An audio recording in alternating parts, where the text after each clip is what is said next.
Hello, everyone, and welcome back to the Friends You Can Keep podcast. For those of you watching us on YouTube, you can see. For those of you that aren't, I will tell you I am being joined once again by the Larry Wilmore to my Jon Stewart, the Roy Wood Jr. to my also Jon Stewart. My man Zefflin Morrison is back in the house. Isn't it funny that those two names changed and the other one didn't? Incredible. I miss Larry Wilmore. Oh, dog. He was the best. I love Roy Wood Jr. Honestly. But no. Honestly. I appreciate you having me back on. Great to be here. Yeah. Yeah, man. It's good to see you. Good to see you. Great to be back. As has been more and more common, I've written down some notes here to talk about at the top of the show.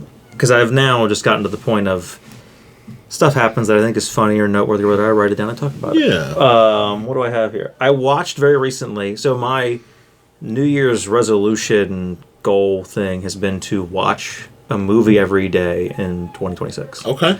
So far, I think I might have missed like the first and the second, but there's been a couple of days that I'm laid off with the kids where I've watched more during the day, so I've made up for it. Right. And I have not limited myself to ones I have never seen. Okay. Because I'm like, that's too hard. Yeah. Most of the movies I want to watch, I can't watch till the kids go to bed, and I'm not starting a 3-hour movie at 10 o'clock at night. Yeah. Like, let's get real here. Like, I keep wanting to watch one battle after another, but I'm like, I can't start a 2.5-hour movie at 9:30, 10 o'clock at night. Like, what am I going to do? I don't know, man. Listen, let me tell you something. I did start it at like 9 o'clock. No, I'll be truthful. I started it at like 11. Yeah. And I stayed all the way up through it because I had to finish it. Right. But my issue is then I got to be up the next day and sit here with my kids all day. Listen, and now, granted, when Tony gets on the bus, I will put a movie on. Our schedule is Tony gets on the bus and he has afternoon kindergarten. Okay. So he'll get on the bus. We'll come home. I will put a movie on. Right. Robin will lay on that couch. Yep. And like not even a quarter way through the movie, be asleep. And then inevitably, I will fall asleep. And I'll sleep. He'll sleep for like 2 to 3 hours, depending on the day. Right. I'll sleep for like an hour. Okay. So like I do take a nap in the day, but and I can't. I've thought about like I could start it, finish it tomorrow. I'm like I don't want to do that. Right. But I've watched a couple of different ones. The other night I watched Idea Man, the Jim Henson biography on Disney Plus. Really great movie. I will also say this: if you have Letterboxd, which the best way I've described it to Kelly, who questions every time I bring it up what it is it is essentially the app Goodreads if you're a book person, but for movies. Okay. I reviewed it on there, and I watched that movie, and I thought, and we and I have talked about employment, different shit off air, but we're talking about the beginning of that movie is how he got started, and how like, he was living, I forget where he was living and going to school, and like the local radio station and the local TV station was just looking for puppeteers, right? And he wasn't even a puppeteer at that point, and they just went and was like, I'll just do this, and I thought, man, we need to go back to the 60s and the 70s and the 80s. Not in every aspect, for people like you, of course. But, like, in the sense that, like, you could just go try something, and it wasn't going to financially ruin you for the rest of your life. Honestly. Legitimately, like, we need to go back to the time where career-wise, you could just throw shit at the wall, see if it's let it slide down to the bottom, and be like, all right, I'll throw something else next week. Right. Like, the fact that half that biography is just like, he just, whatever. I'll just do this. Yeah. I'll just do this for now. Then I'll try this. It didn't work out. I'll just go back to doing this again. Right. My God damn. No, I completely understand what you're saying, man. Yeah. Yeah, no, definitely. I mean, for a black dude in that aspect. That's what I said. Not in all aspects. In a career aspect. Yeah. In a career aspect, we need to go back. I completely understand what you mean. In a career aspect, in a price of housing aspect, in how much things cost aspect. Yes. No, I get what you mean. Because, like, literally, like, people used to get up and go in, like, the 70s and be like, I'm going to be a salesman for, like, a year. And then if it didn't pan out, they were like, all right, I'm going to go be a cop. Yeah. And that was that, right? But that first whole, like, exploration year, it wasn't like their family was on the brink of, like, You know, they were still coming home every other Yep. like day and like, hey, honey, dinner was made, You could power was on. You could walk into a business and be like, I'm looking for a job. And they go, what's your experience? Not really anything. All right, whatever. I need someone to work here, so you're good. Right. Nowadays, it's like, well, do you have... What job are you looking for? And it's like, janitorial. And it's like, well, what degree do you have? Yeah. Did you go to 4 years of school? And it's like, I'm trying to mop that shit up over there. Right. Like, do I need a 4-year degree? And they're like, unfortunately, yes. Yeah. You need a 4-year degree and 8 years of janitorial experience. Serious. And it's like, come on, man. I know how a mop works. Oh, legitimately. And you're sitting here like, didn't you put out this one ad? Yeah. Were you looking for someone? Oh my goodness. Nobody wants to work these days. These fucking millennials ruining this country. Honestly. Speaking of ruining this country, my second note, we worked at a house recently, Okay. and they had on the TV, very funny to me, that they had on CBS, the local news. Yeah. Then when that ended, they put on Fox News. I'm like, okay. I will point this out. I do appreciate, in all the political nonsense happening at CBS right now, Yeah. the CBS local in Philadelphia, Trump was doing some press conference at the Kennedy Center. Right. And I heard, when they had it on Fox News and talked about it, the Trump Kennedy Center. Well, CBS local, today President Trump will speak at the Kennedy Center. And I'm like, good for you. Good for you. Keeping the real name in there. But there were two things that made me laugh. Yeah. One, there was an ad for Fox Nation, and it was targeted at like, are you a student? You can get Fox Nation free for 1 year, whatever. But the tagline in the ad was, and I wrote it down, in a world that doesn't want you to think, we will think. What? I was in the basement back of the TV, and I was like, what the fuck does that even mean? Then they go in, and of course it's Fox News, so they're all talking about Mom Donnie in New York. Of course. To which I get this another great line from, I don't know who the woman was. They were talking about, so there's apparently a thing with Wegmans in New York. Okay. Where, I don't know if it's all of them, if it's just this one. They're using their surveillance cameras to now they're going to like be able to run biometrics on people that are in the store. And Yes. It's a theft thing. And of course, Fox News is all, I don't want my grocery store watching me. Right. The line was, here in New York, there's a store called Wegmans. I never heard of it in South Carolina, but I shop there now. Like, and then it goes into this whole story, and I'm thinking, I don't live in New York. Right. I guarantee you there's other grocery stores besides Wegmans. Like, you don't have to shop there. Right. You said that statement as if, like, there's no other option for me here in New York. It's just Wegmans. Yeah. It's just Wegmans. South Carolina's got lots of grocery stores. Wegmans Right. isn't one of them, but here in New York, Wegmans is the only grocery store. And then my last one was, this is a funny one to me. Right.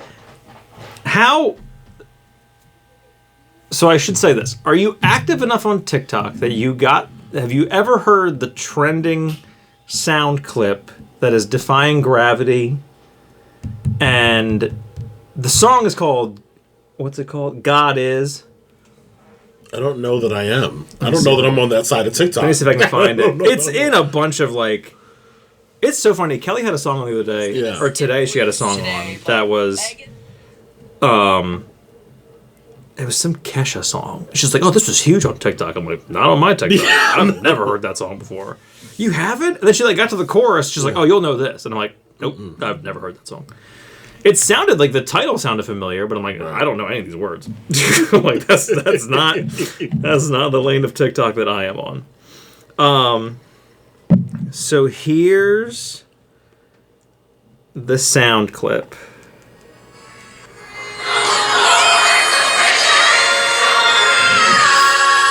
And then it goes into...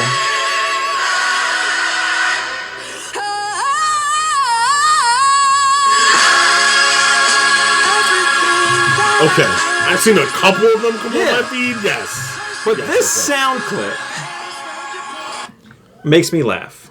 Because that was really big. I was seeing it 2020 late. Well, not really late 2024, but 2025 a lot. 2026. Yeah. And what makes me laugh about it is I'm very aware of what Defying Gravity was. I've seen Wicked. I enjoyed Wicked. Yeah. I wasn't aware of what the second song was. Now, I have this thing. Social media does it. There's a lot of songs I like from watching wrestling. They would make these, like, highlight videos. The music they would use was so good. Yeah. There's songs that I've liked since childhood from that. Right. There are songs that I hear in movies, and I like them from the movie, from the TV shows. There has been tons of songs that I now listen to all the time because I just hear them so frequently on TikTok that I'm like, that's a great song.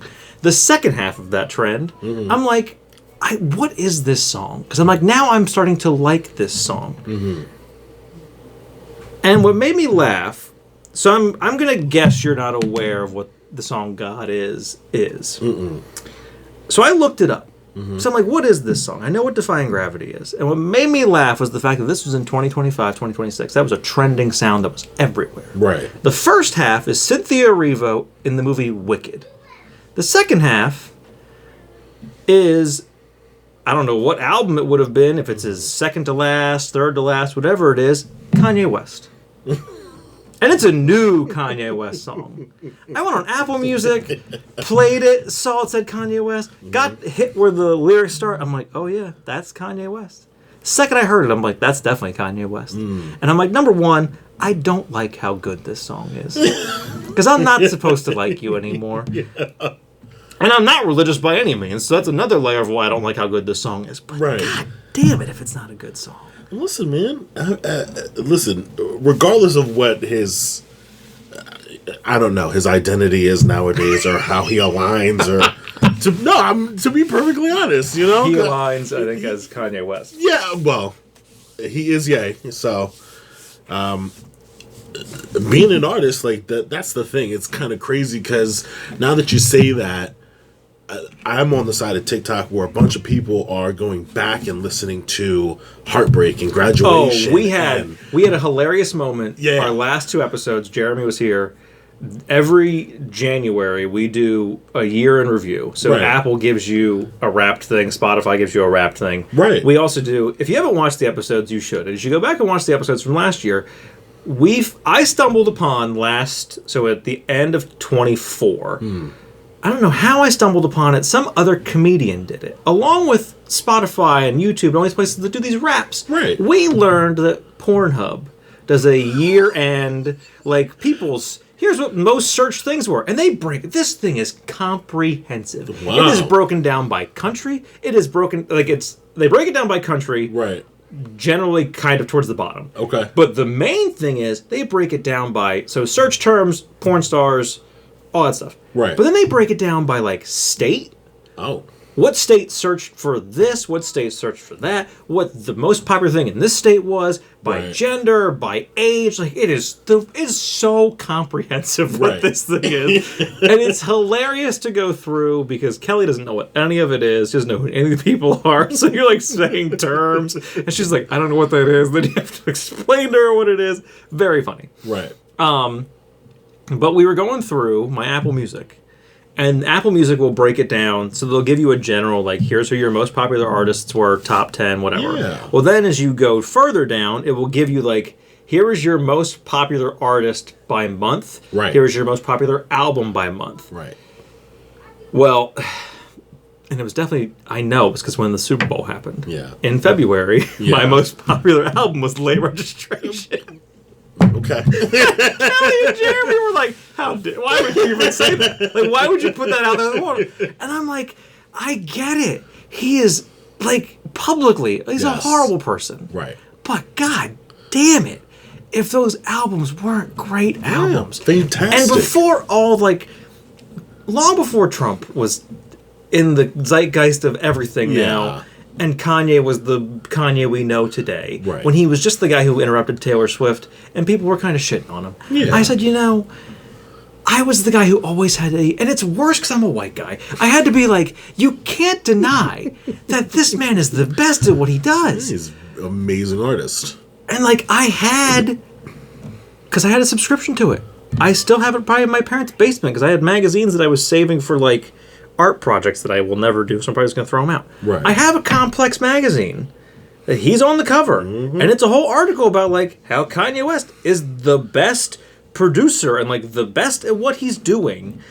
And I'm like, legitimately. But then I also just thought, it made me laugh because I'm like, in 2026, in 2025 at that point, when we're in a world of like, you can't watch certain people, you can't listen to certain people, and he was one of them, top of the list. But then like the trending sound, and then I'm thinking like, do you not know it's him? Like, is that the thing? That you could don't be know? the fact that that's it. And then I thought like, should I tell people?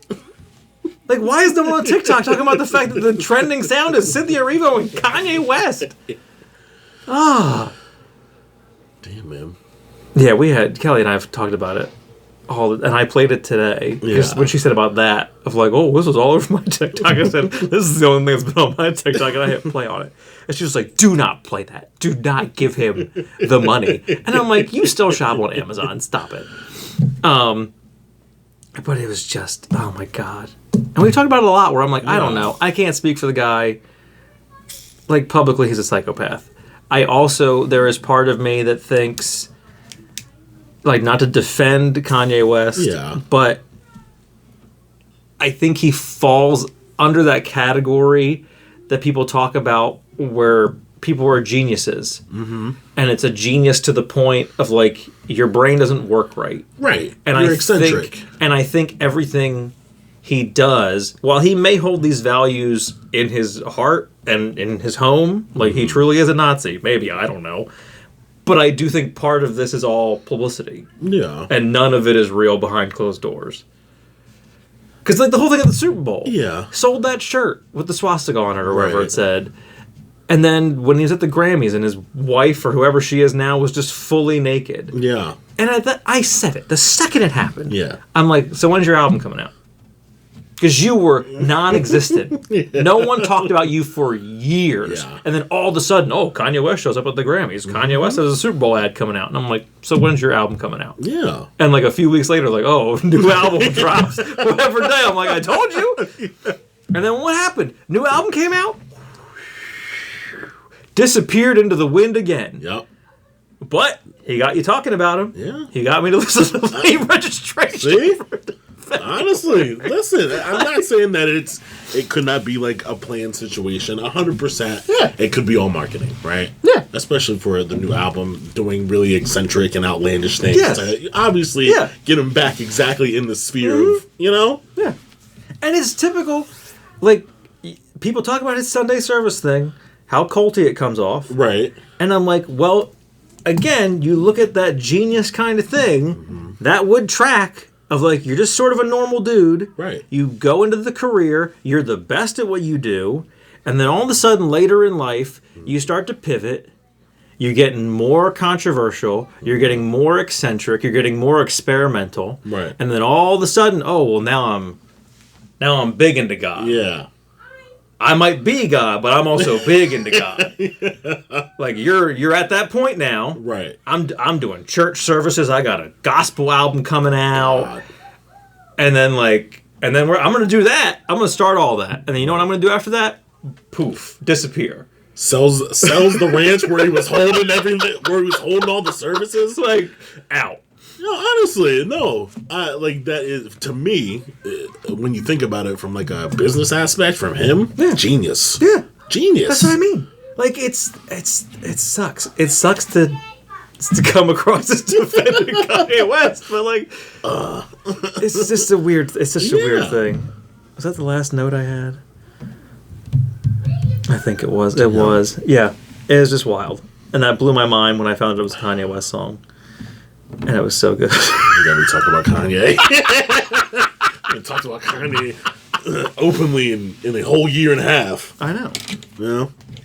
Maybe more. Talking about Kanye is like talking about R. Kelly. You just don't do it anymore. Well, it's funny to me because when you said that like he was the top of the list, the first thing I thought of was like, oh, R. Kelly's still pretty up there, but everyone's still having him out for all four. I think it's because R. Kelly does not get money from his music anymore. Yeah. So he's like fully cut off. Right. Legally, that man is cut off. Right. Kanye is not. No.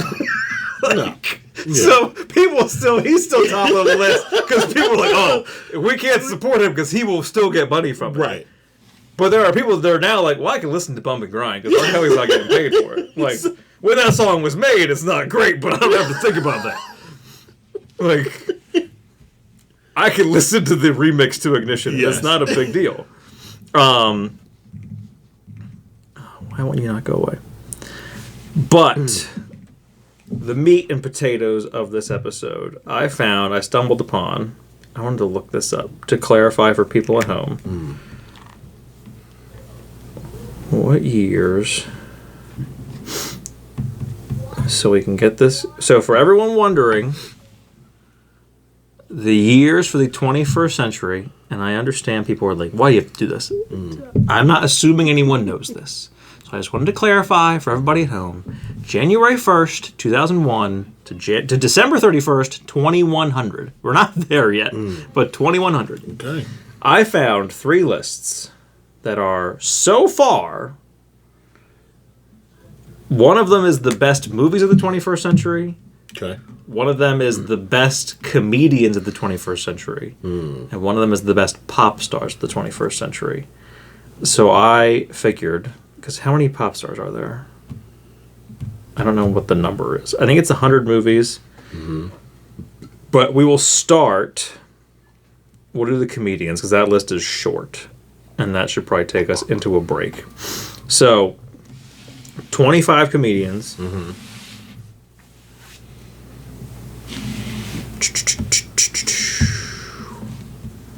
Where are you? Saved list on Instagram. Because I got my ass off Facebook. Good for you. I still have an account, but I'm like, and I put a thing out of like, Yeah. I know there are people in my family that are old. And this is the only social media app you're on. I will keep this account open so that when I share pictures of my kids, you can still see them. Right. But do not comment on it because I will not see it. Like I will not respond to it. So I'm out. I deleted it because it was just a mess. Yeah. And all the and nothing anymore was people I followed is all suggested for you, and it's all trash. Yeah. I'm like, I don't want any of this. Right. I don't want any of this. So, Billboard ranks the top 25 comedians of the 21st century. I will go in order from 25 to 1, Okay. and then we can discuss. 25 is Jon Stewart, Billy Connolly, Trevor Noah, Jim Gaffigan, Gabriel Iglesias. Number 20 is Sarah Silverman, Ali Wong, Patrice O'Neill, Wanda Sykes, Ricky Gervais, Mitch Hedberg, Dave Attell, Adam Sandler, Nate Bargatze, Sebastian Maniscalco. Number 10 is Robin Williams. Maria Bamford is number 9. Norm Macdonald is number 8. Kevin Hart is number 7. Jerry Seinfeld is number 6. Bill Burr is number 5. John Mulaney is number 4. Louis C.K. is number 3. Chris Rock is number 2. And Dave Chappelle is number 1. Right off the bat, I know I have... Well, depends on the aspect you are looking at this from. Yeah. That I have issues with this list. Because if you're looking at it from a straight comedian aspect, Kevin Hart is not number 7. No. Not by any means. If you're looking at it from a financial aspect, Kevin Hart is probably higher than Dave Chappelle. Because the guy's in movies and all kinds of stuff. Like 100%. From a financial aspect, Kevin Hart is up there. Yeah. From a comedian aspect, no. God, no. No. I do enjoy also like it's weird to me. So it's of the 21st century. Right. It's weird to me like there's newer people. Why is Sebastian Maniscalco number 11? I was just thinking that. Like I don't hate Sebastian Maniscalco. Right. But he was on Amy Poehler's podcast recently. And there's been a couple episodes I skipped the Jonas Brothers episode. I love her podcast. Yeah. I skipped the Jonas Brothers episode. There was somebody else I skipped. Renee Rapp, maybe, where I'm like, I don't know who you are. Skipped this episode. I listened to like part of it, and I'm like, I don't care about any of this. Skipped it. And it was her first live one. Yeah. And I'm like, am I going to listen to this? And I did. And I'm like, it's not the worst. Yeah. But it wasn't my favorite episode. But I'm also like, I don't get the appeal of this guy. Like, he's very... I get it. Yeah. I understand why his audience is his audience. Yeah. But, like, everybody talks about how, like... Everybody's whole thing since the 90s is like, this is Jerry Seinfeld. This is his whole bit. Yeah. Jerry Seinfeld does this. What's the deal with airplane food? Right. Like, what are we doing here? And I'm like, so, okay. And I understand that maybe there's now a generation of people who would have liked that. Then now just like a guy who talks like this. Yeah. And this is my whole bit, and I squint, and I'm super Italian. Yeah. You've never met a New York Italian guy quite as New York Italian as Sebastian Maniscalco. Right. To the point of when I made a movie, they had to cast Robert De Niro as my father. Like, I get it, but that's your whole bit. Right. I'm like, it's not for me. Like, it's good for a bit, but, like, I'm not watching an hour of this. Right. Norm Macdonald and Maria Bamford are weird ones for me because they're such oddball comedians, but I love that they're 8 and 9. I love that they're in the top 10. I honestly think with Norm especially, depending on who you ask and how you look at it, like, he's a phenomenal comedian. Yes. But I know that this list is geared most likely to the last 15 years. Oh, yeah, 100%. Yeah. To the last... Because, again, Nate Bargatze. I love Nate Bargatze. Right. You are very new to the scene, 100%. At least in the realm of, like, public and popularity. Right. But for you to be number 12?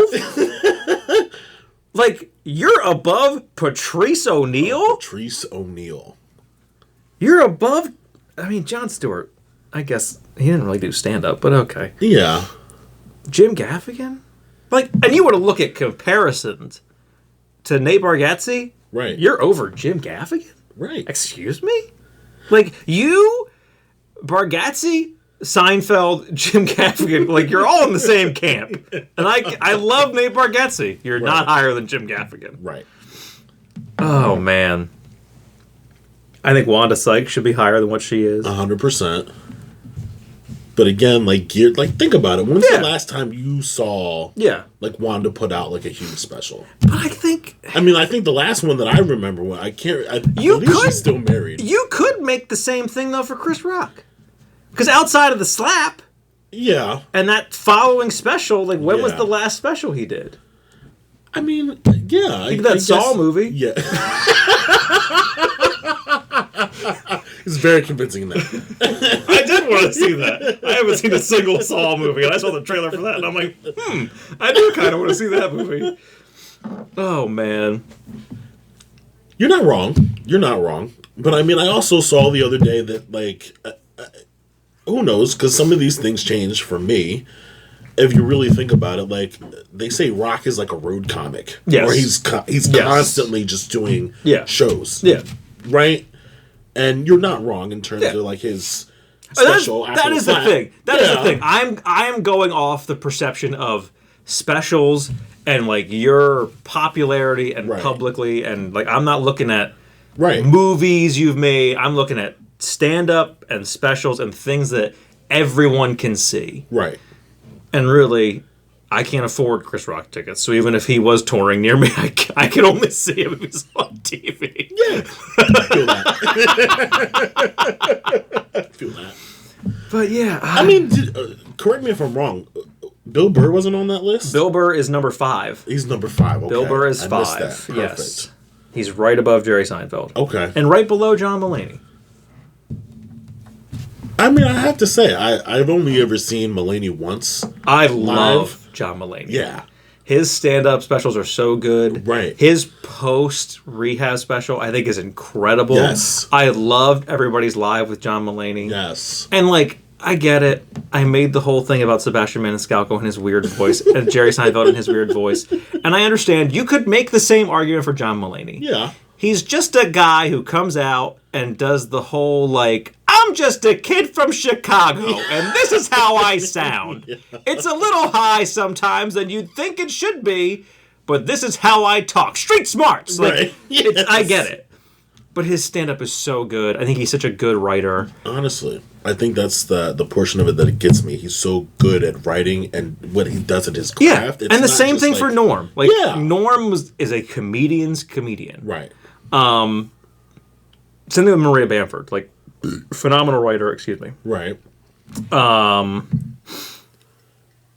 Despite recent Dave Chappelle, I would probably agree that he's top of the list. I don't know about number one. I don't know who I'd really put at number one off the top of my head, but no, he's up there. For listen, for me, outside of popularity's sake, you can't not catch Chappelle in a decade. Yeah. Right. Yeah. Think about just his show outside of his wonderful movie, right? Which came out in what, 99 or 2000? Which they openly admit is great, right? Yeah. His show transcends. Yes. Right? Chappelle Show is incredible. Yes. I love Chappelle Show. Day, right? Even when he was doing like his underground shit, when they said he was all like on drugs or whatnot. Yeah. And I think the last time I was on the show, we kind of touched on it briefly. For me, he is like it. Oh yeah. For me, that's it. The only reason I would reserve putting him at number one, and I have not watched his most recent special yet. Mm-hmm. I didn't even know it was out, to be honest with you, until I was on Netflix the other day. I was like, oh, there's a new Chappelle special. I'm like, okay, you've done a shit job at advertising this, but sure. Yeah, man. I will watch it. I will say this. I don't, not to get into whatever his views are, whatever. Mm-hmm. My only thing was, you came out and you did a special and you made a bunch of jokes about trans people. Fine. You had a big controversy. People are walking out of Netflix. You're claiming that you're being canceled while you're on SNL talking to millions of people at home, talking about, they're trying to silence me. No, they're not. You're doing a monologue on Saturday Night Live, Dave. Sorry. But then, like, your next two specials, you just kept, like, beating the dead horse of the same trans joke. And I'm like, Dave, you're funnier than this. Yeah. And I get this is what's hot for you right now. Yeah. But, like, this isn't funny. You're not wrong. For me, it was... I think, too, he had the burden of Netflix where, like, it wasn't, I'm going to put a special out, and then 5 years put another special out, and then 5 years put another special out. Right. He was like, I'm putting a special out today, and then 2 weeks from now, another special's coming out, and then a month from then, another special's coming out, and it's like, I think you're doing too much all at once. Yeah. Because my guess is you probably filmed these pretty close together, and that's why everything kind of feels like the same material. Right. That right there was a point where between like two and that third one, before this last one, where I felt like it blended. Yeah. Right? And there's funny bits. There's funny jokes. Yeah. But then there's also the thing of like, I get it. I get this is what's hot for you right now, and it's getting you views whether it's funny or not. Right. But at the same time, like, this isn't the Dave Chappelle I know, who's just doing the same joke for 3 specials. I think he doubled down, though. Oh, 100%. I think he doubled down. 100%. Because in the first one, he was like, there was one of the reporters that were just hiding out in one of the specials that did that article. And we all know how he feels about the press. Yeah. Hates them. Yeah. He won't, he openly has said it, hates them. And for me, I felt like it was a double down. As someone who loves comedians, I understand the hatred, and a lot of comedians do, of like, you come to a comedy show and then you report about it. Right. You're not getting the tone, you're not getting the cadence, you're not getting anything. You are just writing it, and then people are reading it, and you're reading it and interpreting it however you want. So what was meant as a joke comes out as hate speech and everything else. Like, I get it. Yeah. But like I said, I also don't know who I would put at number one. Right. Because you are correct in, like, Dave has been there. Yeah. And Dave has been at the forefront of so much. Right. But, yeah.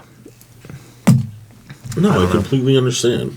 Did they leave Cat off the list? Yes. Yeah.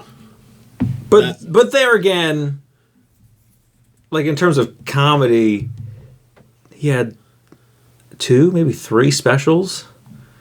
and then kind of fell, like publicly fell out. Oh yeah, for sure. He was done like the whole Hollywood game. Yeah. I mean, I remember that there was a point in 2013 where I think that, I mean, I could be wrong. Didn't he fight like a kid?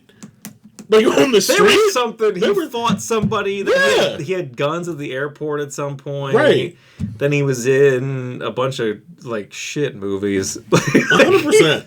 Was he in that? What's that movie? Oh God. No, he wasn't in that. What the hell is it called? Uncle Drew? Was that a basketball movie? It wasn't basketball. He was not. I don't know why. I don't know why. I thought he was in it for a second. I'm like, no, he wasn't. That's not him. Oh man, he was in Soul Plane. Yeah. There's another one. Oh no, I'm thinking about his character on the Boondocks. That's what I'm thinking of. I'm like, what was he in? But no. Yeah, I mean, it was the Boondocks because that Pimp Named Slipback. Right. I think that it's like also a Tribe Called Quest. You got to say the whole thing. Because he was also in Norbit, which got me with Eddie as like the side pick. Oh my God! As the side pick. Isn't on here. He's not on the list. He's not on the list. But if we're talking about from in the last 2 decades, I mean, he hasn't done comedy, and I think he just said in his documentary, I watched that about 2 weeks ago, he hasn't done comedy since the 80s. That's wild. We'll continue this when we come back. We got to take a break.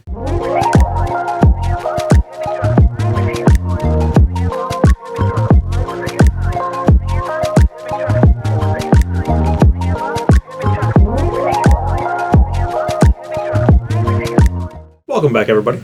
I'm still blown away that Eddie Murphy wasn't on the list. Eddie's not on the list. I didn't think about it. And I didn't even think about it. Yeah. Eddie's not on the list. Oh, God. But where is the other one? How many movies are these? 100. Oh, good. They're all right here on one page. Perfect. So I don't have to go through. I will say this. It's funny. I thought about it talking about the comedians. It is really funny to me to see, and like, this all sounds. It's really funny to me to say things that I think in the modern time, because this all sounds so fucked to say some of it. But like, there are things I'm learning that I see online where it's these videos of like how white people do whatever, and it's black people online. How white people do whatever versus how black people do whatever. And I see the video and I think like, well, I do the second thing. Like I do what the black guy did. And I see another one where I'm like, well, I do what the black guy did. I don't know if that's everybody, and this is just a weird thing of like what you're experiencing in white people is not what's real in white people. But then I also think like I grew up, and it's really funny to me because of how my family is. But like I grew up with a lot of black people. Yeah. And like I like a lot, and it's so funny to me of like I am very aware that I have never been involved in the black experience.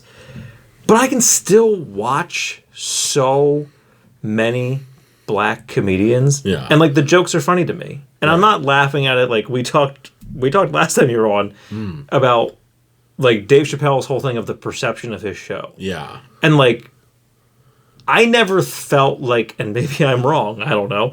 I can only speak from my own feelings.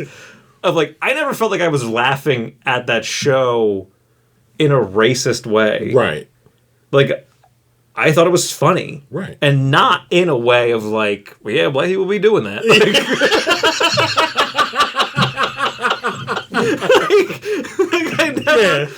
I never looked at it. Yeah. And like, because I've known Bryce since kindergarten. Right. And like, granted, there are some things skin tone wise, not as much, but personality wise, there are some questionable elements of Bryce on whether or not he's black. But like, I grew up with Bryce as my best friend for a long time. Yeah. Linda, who worked at the rink, black. Yeah. Jason, who worked at the rink, black. A lot of the kids that came to the rink, black. Yeah. A lot of the kids I was friends with at school, black. Like, let me tell you, man. You, black.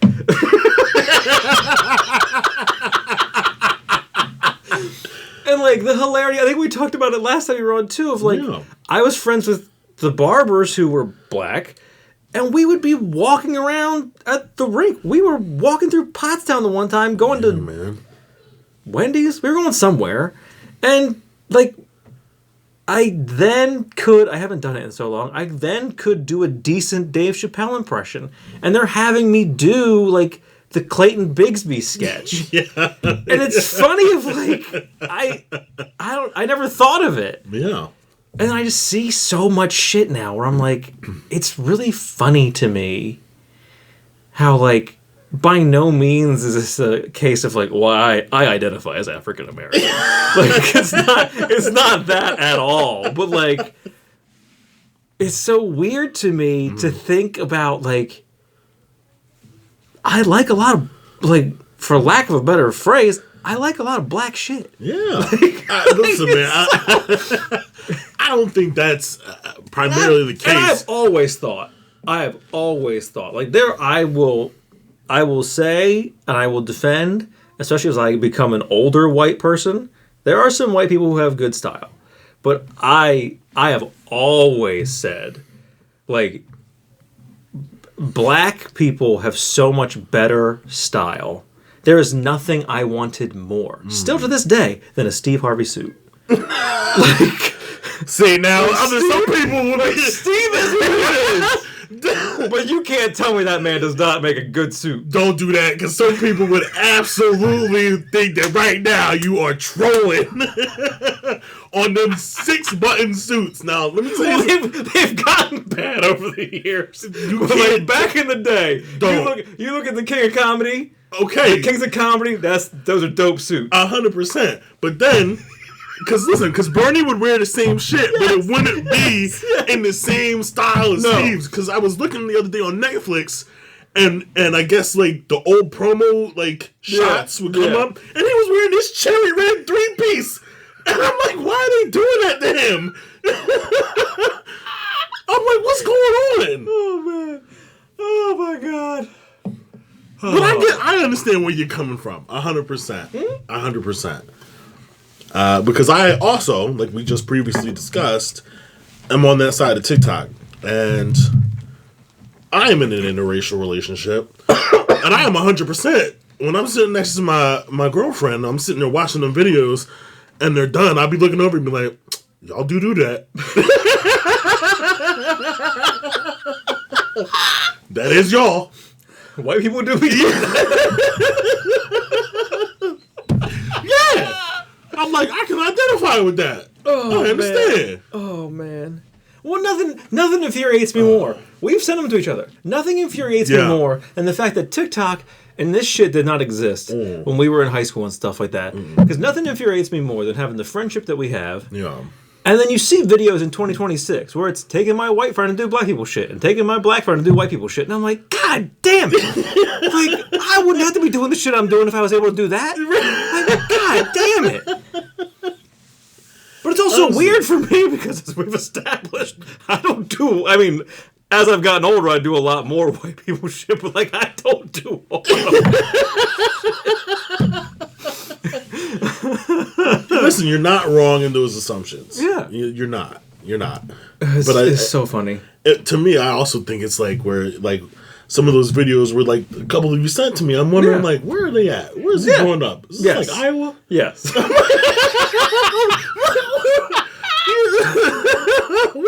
What's happening? Because when you think about it, like, I'm not seeing those videos from, like, some white guy in Detroit, like, taking my white friend, you know what I mean? Mm-hmm. Yeah. Oh, man. Good shit. It's funny. So, who did this? The New York Times has released the 100 best movies of the 21st century. Right. So, we'll do 100 to 75 to start. Okay. Superbad, Memories of Murder, never heard of it. Mm-hmm. Grizzly Man, Gravity, Black Panther's number 96. The Worst Person in the World, never heard of it. Minority Report, Michael Clayton, Gladiator, Fish Tank, never heard of it. Francis Ha, Interstellar, The Gleaners and I, The Lord of the Rings, The Fellowship of the Ring, Past Lives, Anchorman, Melancholia, Inside Llewyn Davis, The Act of Killing, Black Swan, Volver, The Tree of Life, After Sun, Everything Everywhere All at Once, Oh Brother Where Art There, Oh Brother Where Art Thou, and Amour are the top, or 175. I am a millennial. I am a Marvel guy.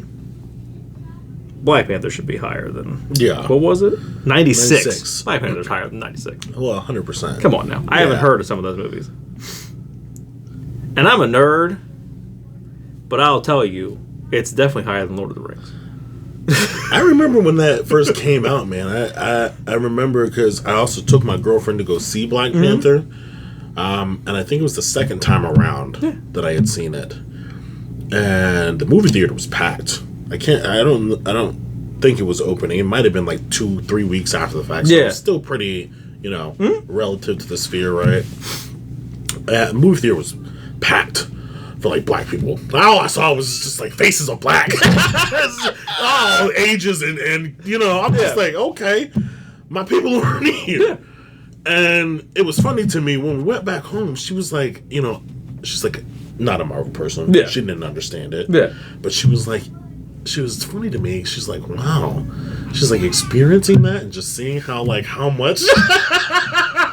She was like, was that powerful for you? At the time, I'm just like, yes. What? But the credits hit, people in the room are crying, and she's just like, black people do be doing it.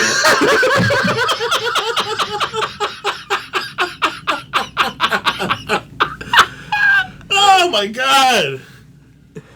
god. It felt like that was like on Titanic. I don't know. Well, like there again, I am by no means saying that I have ever personally experienced the black experience. I saw Black Panther. Fucking Michael B. Jordan.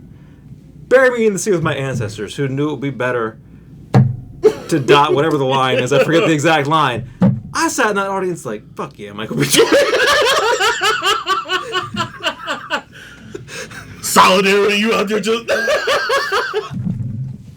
Oh, I'm man. You're not I wrong. saw it... Did I see it 3 times? I know I saw it once, like opening weekend. Mm-hmm. And then she didn't see it with me. Because she's like, oh, I'll see it when it comes out. Because it was one of those, like, she didn't know who the character was. Yeah. She's not really a Marvel person to begin with. But we had seen... What the hell even came out up until that point? Because I was showing her, like, the Iron Man movies, the Captain America movies. And, like, we were seeing in theaters whatever other ones came out. And she's like, I don't know who that character is. I've never heard of Black Panther. Which, like, you wouldn't have. He was a character that, unless you were, like, in the comics 100%. And stuff like that, like, he wasn't a real mainstream character. Right. But then, like, when the whole world is exploding over this, she's like, well, I guess I'll go see it. And then she watched it, loved it. And, like, people shout all over the second one. I loved the second one. Second one was okay. The second one, I watched it, cried in the opening, cried at the end. The hilarity of I saw it by myself. I saw Black Panther 1 opening night. Right. So it was a bunch of diverse crowd of most just like Marvel people. Yeah. Saw Black Panther 2, and this is when the MCU is technically on like its downturn. Yeah. And all the controversies about it with Chadwick and not recasting him and whatever. Right. So when I see that one, it is Marvel people, but it is also a predominantly black theater. Mm-hmm. My first time, and I had no issues with it, my first time really experiencing a black movie theater. Because that is happening. And I forget what scenes, but... and it's an IMAX 3D. I got the glasses on. We're all sitting there. Yep. And I just, like, you're just hearing, like, audible gasps. You're hearing, like, fight scenes happening, and you're hearing, like, get him! Like, just...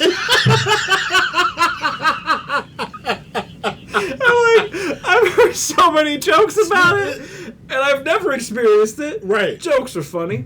when I'm sitting there watching this movie and I'm hearing shit, and it's not, I don't care. It's not bothering me. It's so short and so quick. Yeah. And I'm just like, Black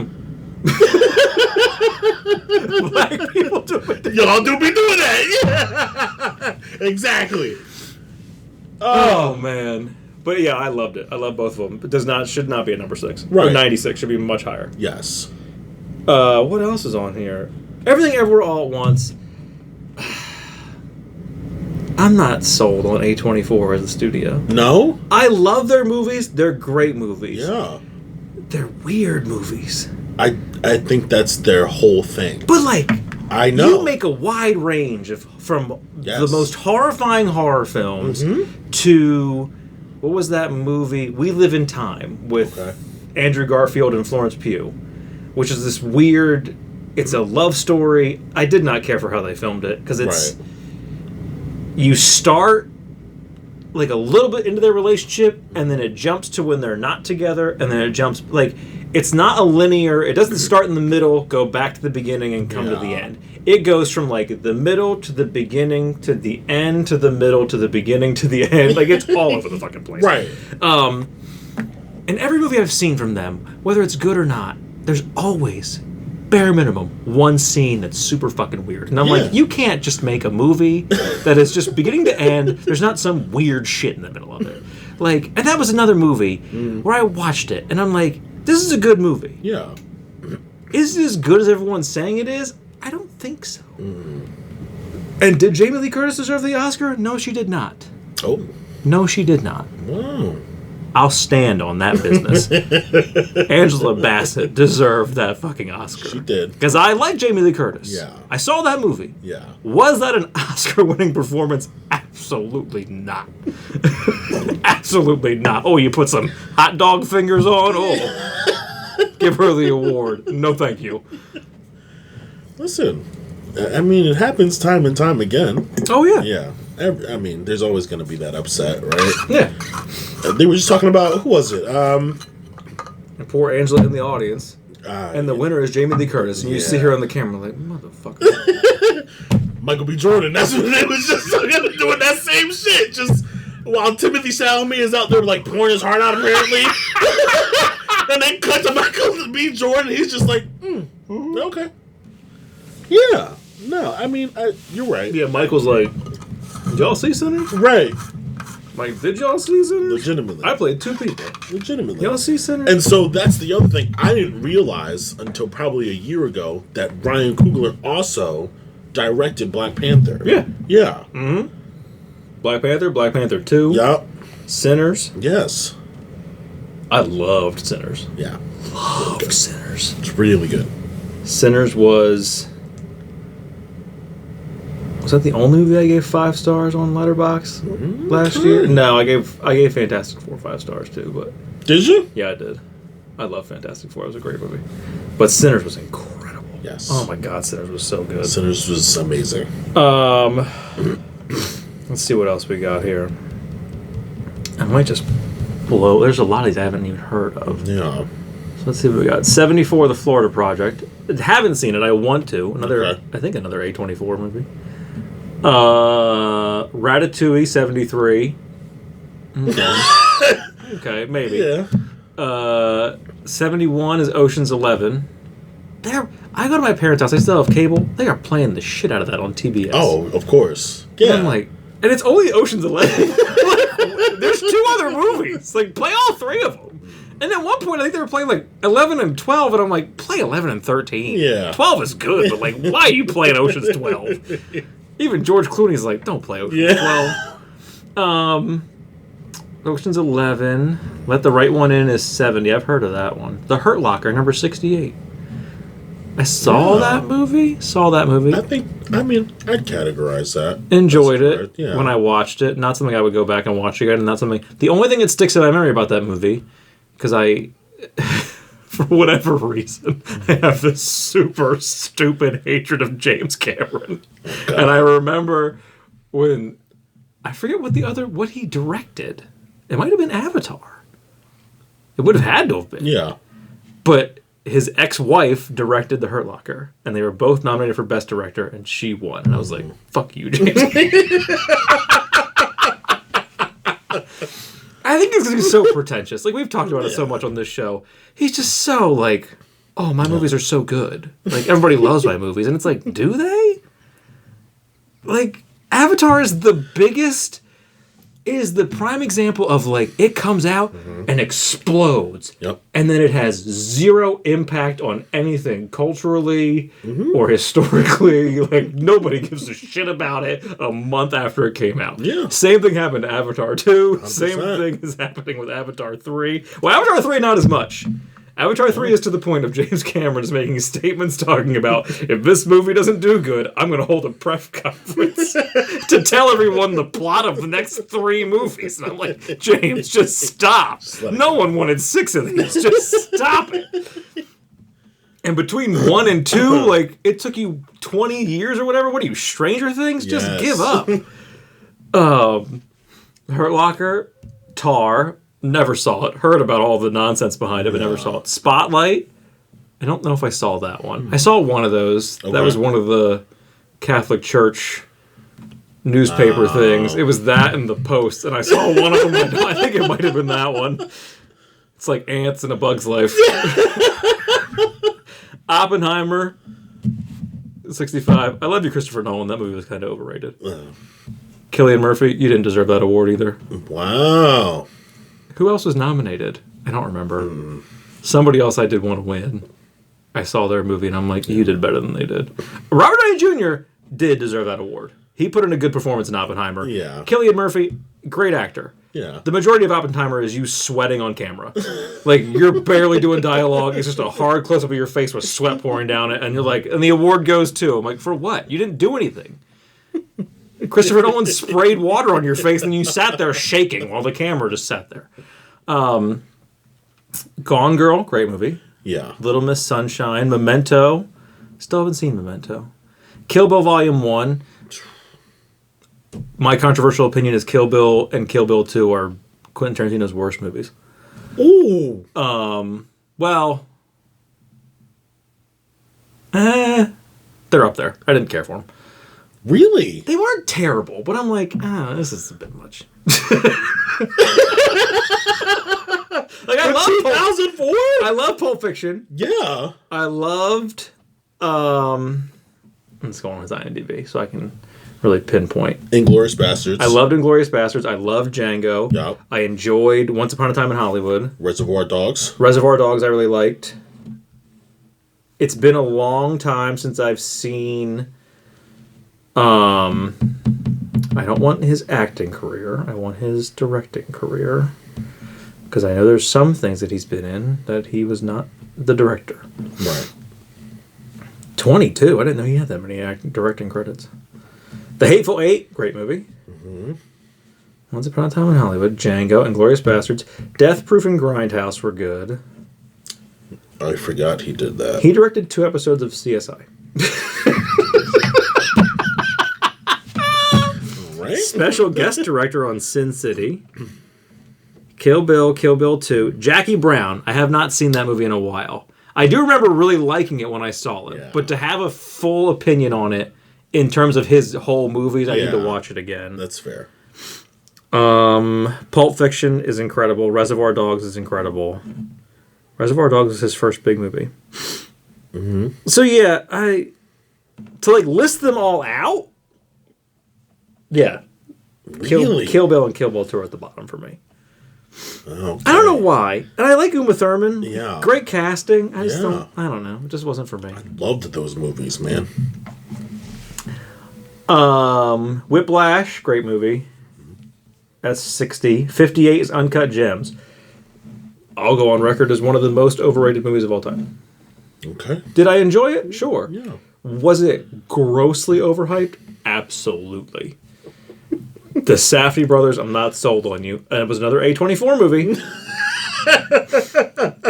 Everyone's like, oh, Sandler's so good in this movie. And I'm like, A, you really didn't know Sandler was a good dramatic actor? Like, have you really not followed this man's career? Come on now. But everyone's like, oh, it's so suspenseful. And it would have been. But they fake you out like 5 times. And I'm like, by time number 3, I don't care anymore. By the end of that movie, I was like, oh, they killed him. Yeah. Okay. Yeah. It didn't blow me. I wasn't on the edge of my seat like all these trailers are telling me to be. I don't know. I mean, I think it was the height of Sandler's like dramatic. Oh yeah. Oh, career, 100%. for sure. 100%. It was definitely his peak. Yeah. But everybody acted as like, oh, this Shabba-Doo guy can act? And I'm like, first of all, let's not act surprised. Oh, I mean, Like, we've seen throughout history that comedians are some of your best actors.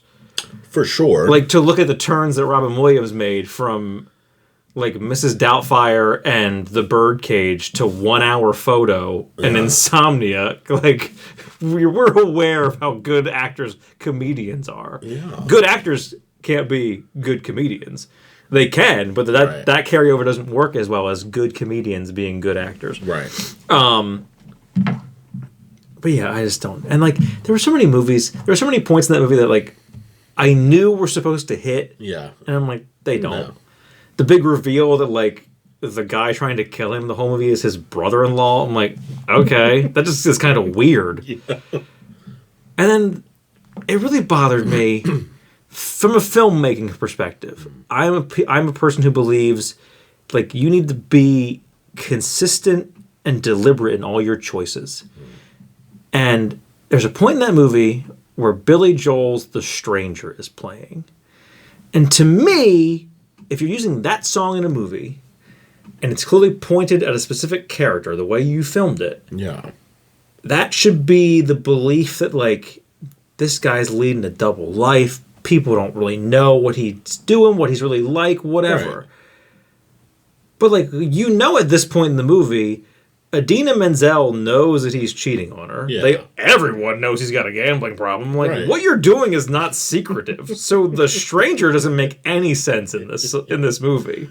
Like, it was just real weird choices all around. The whole thing with Kevin Durant, I'm like, what are we doing here? Am I not stoned enough for this weird galaxy thing that's happening in the middle of this movie?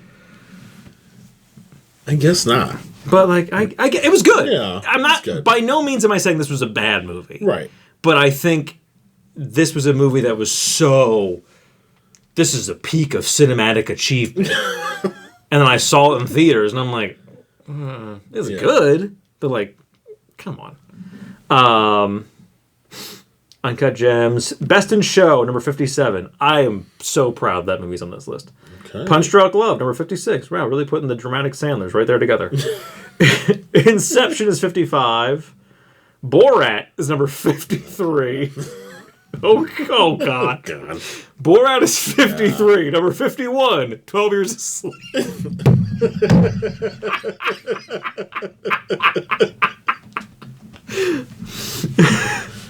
Oh man, I'd see it again.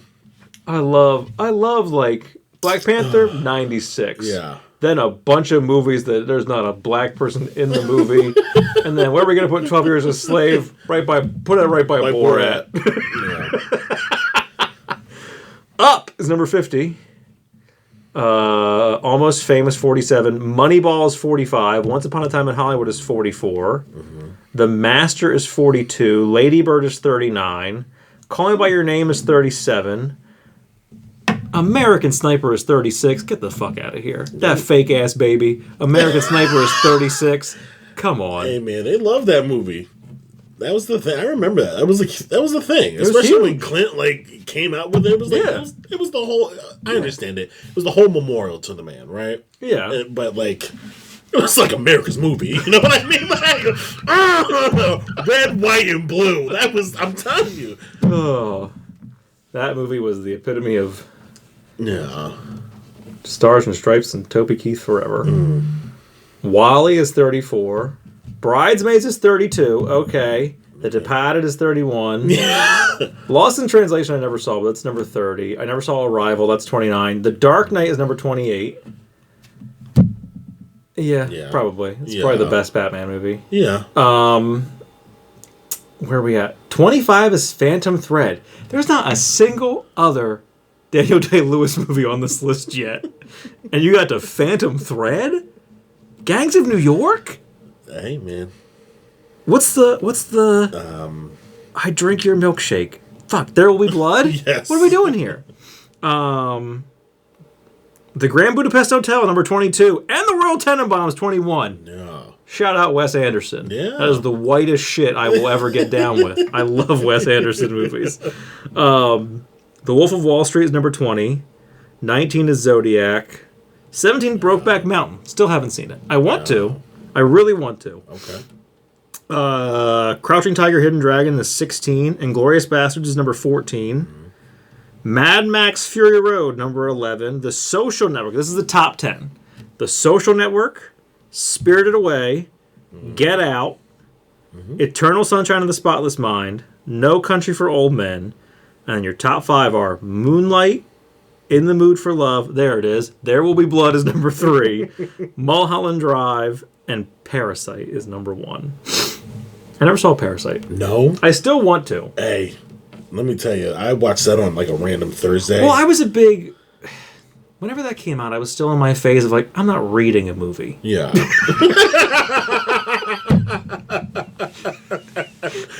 It didn't bother me as much as you And think now, like, being 32 and 33, like getting into my 30s, and really... I came to the epiphany, my whole thing of watching a movie every day, I came to the epiphany of like, I haven't been watching a lot of movies. I got big, like many Hollywood actors. I got big into TV recently. Yeah. And I'm like, I gotta go back. And it's also with time, like I said. But like, I gotta go back and start watching movies again. And now that I've started watching one every day, I'm like, I forgot how much I love movies. Yeah. And I think that's a really reawakened in me. Like, I'm willing to read a movie. Right. Like, I can do that. Yeah. I'm willing to put subtitles on and read this movie. I want to look at everything, and I'm like, I can't look at the picture when I'm looking at the words. That's always been my get around. Like, it's not a thing of like, I'm not doing this. Like, not here in America. You could speak English in this movie, or you can get the fuck out. Like, I'm not doing that. It's more of like, I'm trying to look at this. Right. And I don't want to look at that, and then I'm not seeing what's happening. Right. I'm not Denny Villeneuve, who's like, I really work more through images than I do dialogue. What? Oh, man. No. Listen, Parasite was very good for me. I think it was just the overall story. I think that might be correct for number 1. Okay. I really enjoyed that. Okay. Because there was like, and I'm not going to spoil it, whenever you decide to, if in this journey of yours you decide this is it. Yeah. No, I thought that movie was fucking phenomenal. Yeah. There are some movies, that's one that I do, there's one that I want to watch. There's a couple of them that I want to see, but I'm kind of afraid to watch them. Hereditary is one of those. Really? Well, I've just heard like horrific things about Hereditary where I'm like, at 33, am I really looking to be fucked up by a movie? Like, I have 2 kids. I can't. Yeah. Like, I'm not trying to go off the deep end at the middle of my life of like, okay, well, I watched Hereditary once and now I'm screwed up forever. That's one. Midsommar. Like, your early A24 hits where everyone's like, these are the scariest movies I've ever seen in my life. Oh, my God. And I'm like looking at it through a modern lens because I've seen movies from the 80s where people were like, this was horrifying, and I watch it like, was it? Like, is this horrifying? Well, that's the thing. You watch The Shining, and I'm like, what are y'all freaking out about? I'm like, this is a drama. We're talking about this is a horror movie. Come on, Stanley, what are we talking about here? What else did I watch? Blair Witch Project. I'm like, this movie's not scary. This is fucking dumb. Oh, God. But my ex-girlfriend's mom, when I watched it, I was with. She's like, oh yeah, when I saw that movie, it was so horrifying. So I'm watching it at my parents' house in my bedroom, which was in the basement, in like a room that's just a perfect square. There's one window that goes out underneath a deck. Like, it's just like, what would be the scariest room to watch a movie in? Right. And I finished that like, that was shit. But then you're in the 2000s, people are like, this is the scariest movie I've ever seen in my life. And I'm like, maybe not. Right.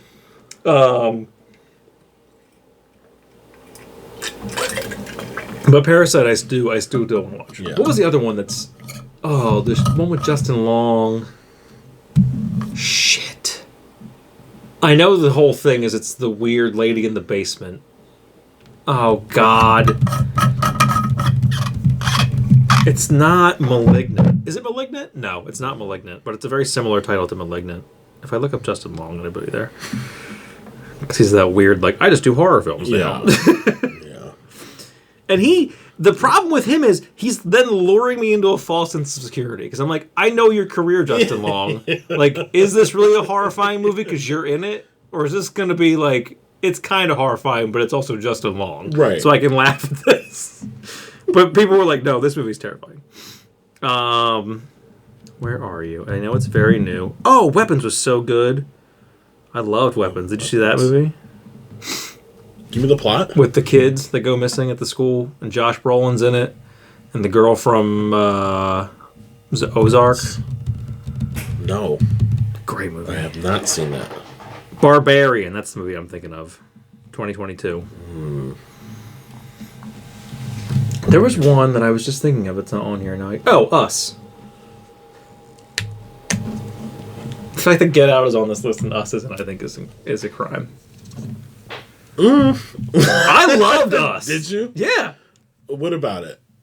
Because here's what I'll tell you. I thought Get Out was, again, phenomenal. Yeah, Get Out was incredible. Jordan Peele, I'm like, this is it. Like, Get Out was incredible, and Get Out, all three of his movies, not really Nope, yeah, but definitely Us and Get Out were two that were funny to me in the sense of, like, the trailers looked absolutely horrifying. 100%. And I saw the movie and I'm like, phenomenal movie, not nearly as scary as I thought it was going to be. Right. I was expecting to be horrified at the end of this movie, but like not that scary, but still a phenomenal movie. Yes. Like Get Out was incredible. Right.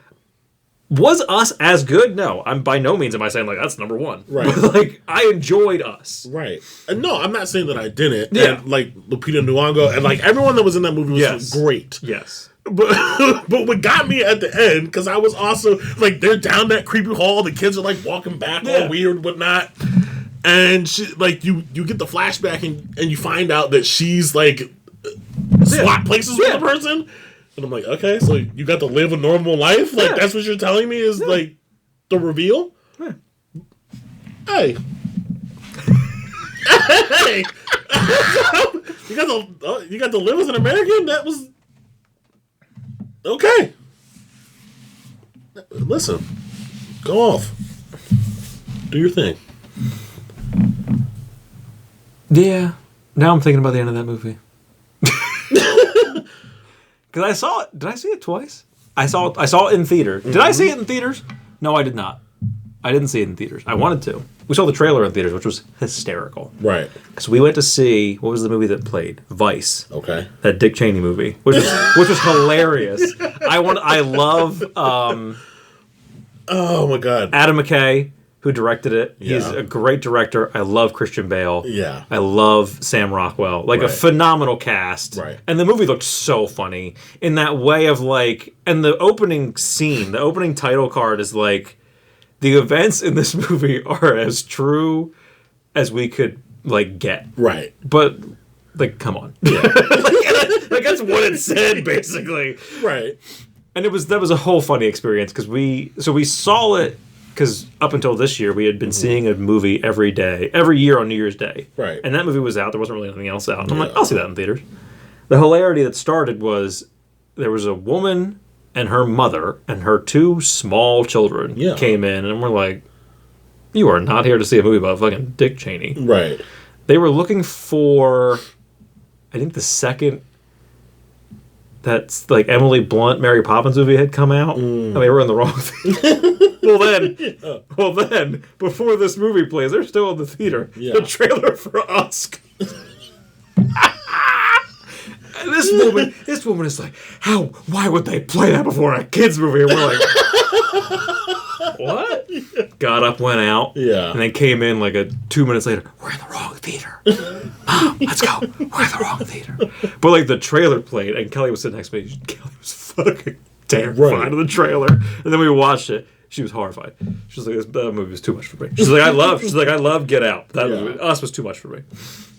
That's fair. But I liked it. Yeah. I did also enjoy Nope. So did I. I know a lot of people didn't. No. But it was good. Yeah, it was all right. Yeah. It was all right. I do think people, I've gotten really accustomed to. I say the same thing with Marvel movies. I'm noticing a lot of people online. It's very comparative. Yeah. Of like, well, this is what we used to have, Right. and this is what we have now. And compared to that, this is shit. Yeah. And it's the same thing. I think people do the same thing with Jordan Peele. Like, you gave us Get Out, and Nope is not Get Out. No. And I've gotten really used to watching a movie for that movie. Right. And I didn't watch Nope as like, well, it's not Get Out. Right. So this movie kind of sucked. I'm like, it was weird, but... Legitimately. Other side of this break, we'll quick run through the top pop artists of the 21st century. I know who number one is, but I'm not going to spoil it. We'll be right back.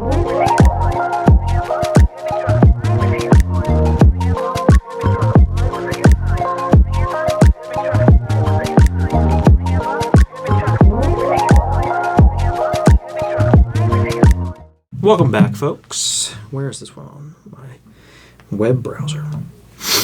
I hate, so I've been doing these from like bottom to top. I hate that this article was like, here's number one right away. And I'm like, don't do that. Yeah. That's not how these work. Right. Billboard. Yeah. Come on now. You know how this goes. Yeah. Okay, I don't need an ad for the studio. Honorable mentions, I don't care. Maybe if we have time, we'll go back to that. So starting at, there's 25 of these. Okay. Starting at 25, Katy Perry, Ed Sheeran, Bad Bunny, One Direction, Lil Wayne, Bruno Mars is number 20. I can already tell you, Billboard, we won't fight about that one. 19 is BTS, 18 is The Weeknd, Shakira is number 17, Jay-Z is number 16, Miley Cyrus is number 15, Justin Timberlake, Nicki Minaj, Eminem, Usher, top 10, Adele, Ariana Grande, Justin Bieber,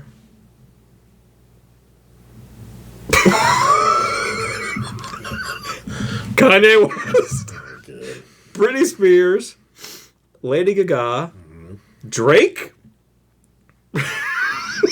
Rihanna, Taylor Swift, and number one, Beyonce. According to Billboard. Now, let's see, does it give, like, criteria? I doubt it, because... Since the late August, blah, blah, blah.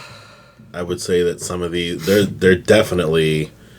I mean, unless they're including, like, features or something. With essays for each artist recapping their careers and explaining why they've exemplified pop greatness to us over the period. So it's... I mean, I was going to say that's more opinion-based. You can find each of those essays here. No thanks. Okay. I'm wondering who's on the honorable mentions, so maybe I will look at that. I will say this. I am steadfast that and where they are in terms of a top 10, I don't know. I think Bruno Mars is a once-in-a-generation talent. I think Adele is a once-in-a-generation talent. Wow. And, like, for Adele to be number 10, like, come on. You're putting Justin Bieber over Adele? You're putting fucking Britney Spears over Adele? You're putting Britney Spears over... Again, you're putting Britney Spears over Kanye West. You're putting two crazy people that close together, and you put the more talented one underneath the other one? Come on.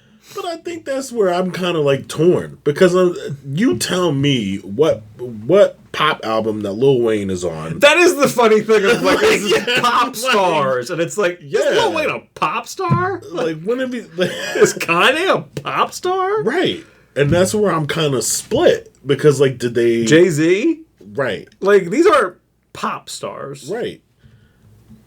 And this was for the millennia, correct? This was for the 21st century, yes. So didn't Michael Jackson die in '08, but he still put out like 3 albums before that? Am I not wrong in this? Wait a minute. Let's see when his last album came out. Didn't he get killed in '08? Like, when did his last album come out? Because I remember they were hyping up that documentary / it might have been like the album release for... This Is It? No. What was it called? Human Nature. Oh. Was This Is It the movie, though? Is that what I'm thinking of? That was... like Broadway show thing? Yeah. But I'm almost certain, like, whatever album that he was apparently working on for that tour came out shortly after that. So he had... This Is It was 2009. Invincible was 2001. Immortal was 2011. That's probably a best of. Yeah. Album by Michael Jackson is a remix album. Yeah, so his last two, because then the rest of it's like the Thriller 40th anniversary. Yeah. So he had two come out in the 2000s. Okay. But you could also argue, like, is this your best work?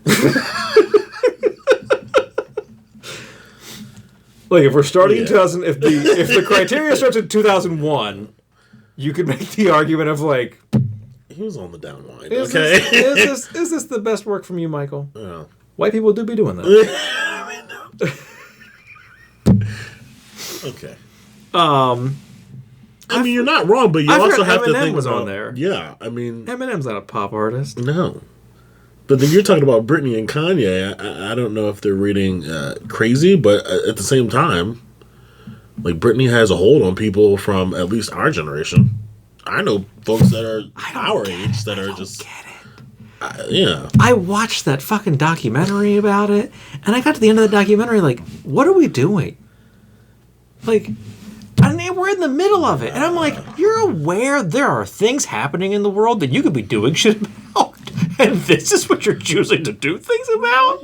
Like, then she finally gets freed, which good for you. Yeah. I'm not saying whether you deserved it or not. Right. But like, you finally get freed. Mm-hmm. Brittany, you've been freed from your, the fuck's it called? Conservatorship. Yeah. You've been freed from your conservatorship. What are you going to do next? I'm going to go on Instagram and dance in my underwear with knives. That one got me. Literally, like, it was like a month after the fact. She's just... I'm like, Brittany. I know people even in that documentary were like, ma'am, I was in a documentary for you. Yeah. Don't do this. I don't know, man. I think it's about the love of the person or the icon, right? Because they're doing the same thing to Wendy Williams right now.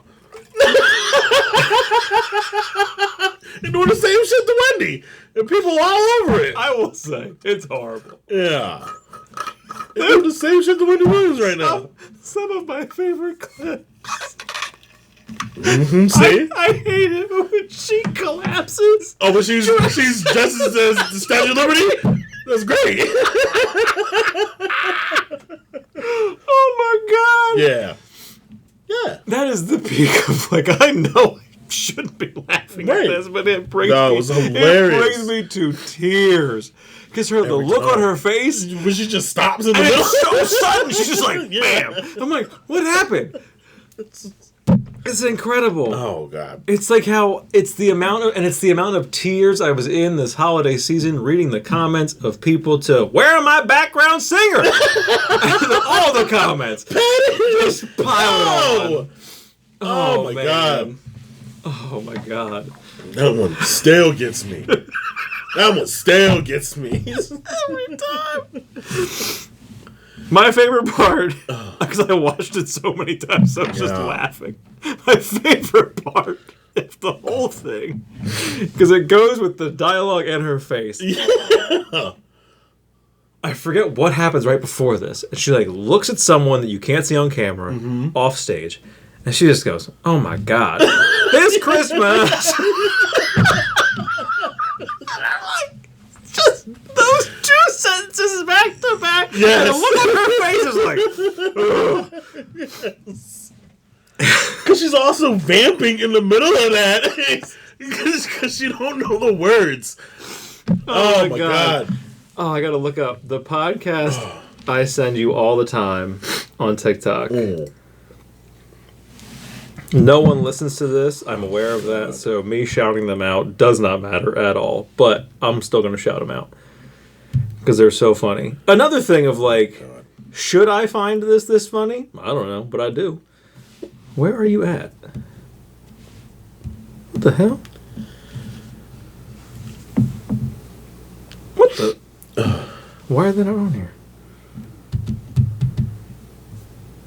I am on TikTok, right? I know I am. Mm-hmm. The fuck? You sure are. I know I follow them, but that's probably gonna be even. Well, they were a newer follow. Okay. Do they not have an account anymore? What the fuck is happening? Because I'm getting nothing. And I'm like deep into my watch history now. And I know I saw one today. Right. Here it is. The Because We Are podcast. That is the We Asked 50 Black People. Right. Family Feud TikToks. Hysterical. Yes. They're very funny. Yes. And again, I know I'm not the audience for this, but I find it very funny. Am I supposed to? I don't know, but I do. They did one that was, we asked 50 black people, like, what's the most, I forget how it was worded, but like most recognizable Christmas song that's by a black artist. Right. The comments were, lighten up, because number one on the board, This Christmas by Chris Brown. Mm-hmm. And I forget what the rest of them were. People were like, This Christmas by Chris Brown? Who are you surveying? Like all the comments. Yeah. And I commented like, to put This Christmas by Chris Brown at number one is wild work. It's obviously This Christmas by Patti LaBelle.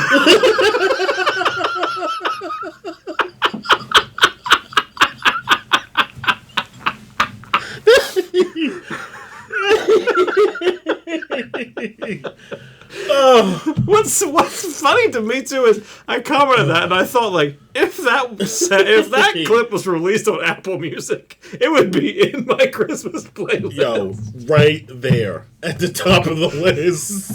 So that every now and then it'd just be shuffling Christmas songs, and all of a sudden you just go hear like, where are the words? Where are the cue cards? Where are my background singers? Background singers kills me every time. Oh my god.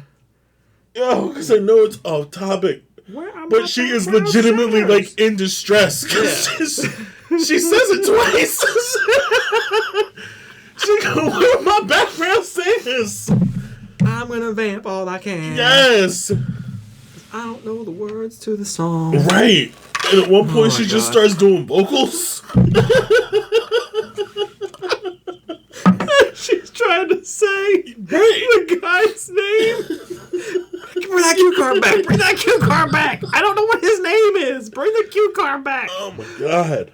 Oh, it's incredible. I watched someone, if I should find it. Oh my god. It was I was trying to show Kelly the clip. Right. And someone, I forget where it was. It was an article and someone did a breakdown of every moment. And they were writing about like, here's what's happening.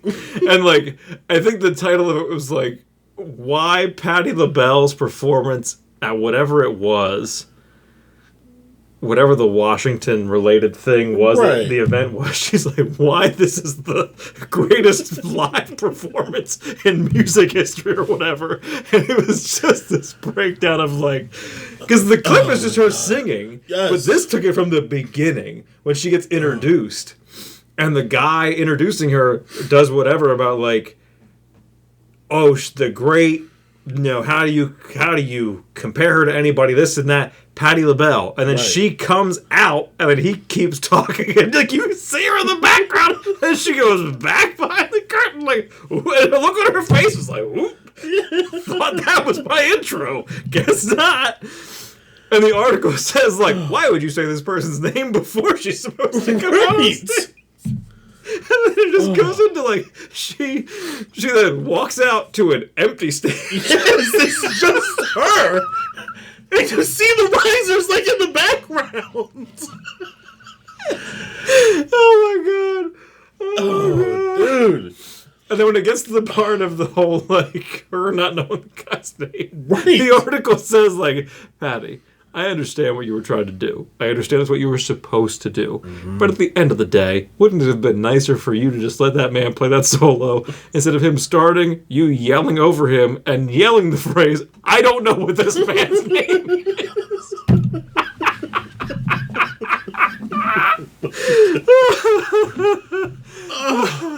Oh, God. Well, so that's the thing is, like, because when I think about that, like, this is a thing for Patty. I don't know that you know, not to get off topic, but she, like, famously doesn't know the words to, like, anyone's songs, even her own. Yes. Because when I watched that clip, I forget who did it, and I thought I saved it. But there was a TikTok where they're playing this Christmas, and it's someone reviewing Patty, and then they go, she just doesn't know the words. Yeah. Because back in COVID, who was it? It might have been, I forget who was hosting these things, but you could see them on Apple Music, and it was somebody's podcast, but they were doing verses. Yes. And Patti LaBelle and Gladys Knight were on one. And it was like a Legends night. And they, everyone overhyped it. And it got to the point in the night where, like, they're vamping back and forth. They're like, yo, I love you, girl, this, that, and the third. And by the third song, it's one of Patty's, like, famous songs. I can't remember. It might have been, like, a duet with, like, Michael McDonald or something. And she can't remember any of the words. So they're just playing the track while, again, she's just vamping. Or just trying to, like, speed through it. And then by the end of the song, Gladys Knight's like, I love you, girl.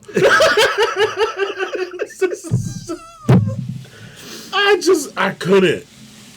I just think about it constantly. What's really funny to me is, I tried to find that article. When you go to Google and you type in Patti LaBelle This Christmas, she did record this song. It is on one of her albums. On Google, it comes up, This Christmas, song by Patti LaBelle, released in 1990. The lyrics are right there. Artist, release date. The video that is there is Where Are My Background Singers? It is not an actual recording of the song. At all. The video that comes up is that. Yes. It's incredible. Oh, my God. My God. Is this it? Yeah, here it is. A breakdown of the singer's infamous 1996 This Christmas catastrophe. Go away, Esquire. I don't want to sign into your shit. Yeah, it goes by like 10 seconds, and we're off to the races. Patty enters too early, which, like everything else that is about to happen, is not her fault.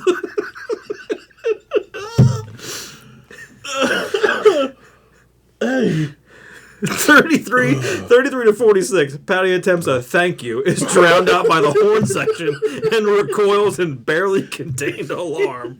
What follows is the first suggestion that we are in real trouble as Patty woos. She takes inventory of her surroundings, an empty area where her background singers should be, a military veteran clarinet soloist whose name she does not know, and a cue card with the wrong words on it. Oh my God. At 42 seconds, she attempts to say, turn the card with her eyes, but the cue card man below does not speak silent Patty. Oh, God. 52 seconds, Patty's silent pleas to the cue card man get louder. 56, Patty's silent pleas to the cue card man officially become interpretive dance. 59, when one begins telling the truth, it's often hard to stop. Patty gives up on both cue card man and the notion that any of this is running smoothly by howling for her missing background singers, whooping and revealing that she doesn't know the song she's trying to sing. Oh my God, my fucking nose is running because I'm laughing so much. Bro. I might read this instead of The Night Before Christmas to my kids. Hey.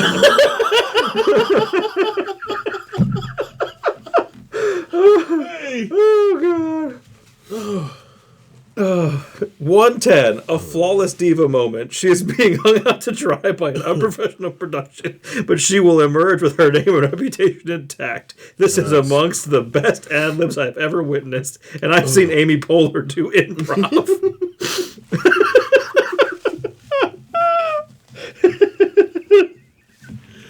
Hey! 120.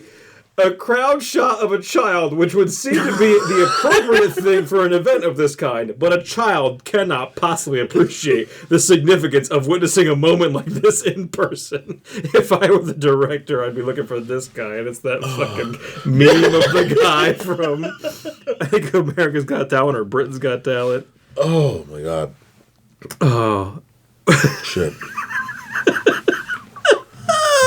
Hey. Honestly. 148, Patty says, oh my god, at the exact same moment your brain does.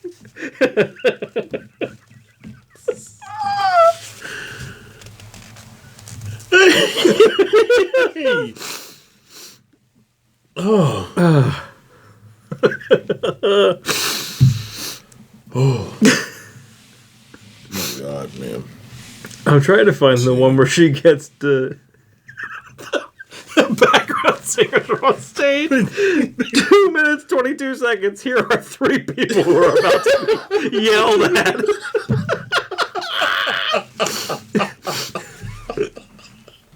2 minutes, 35 seconds. Insult is added to injury when cue card man discards the most important one. Here's my only note for this performance. Patty, if you don't know the guy's name, just don't say it. He won't notice or care. He's got a solo to focus on.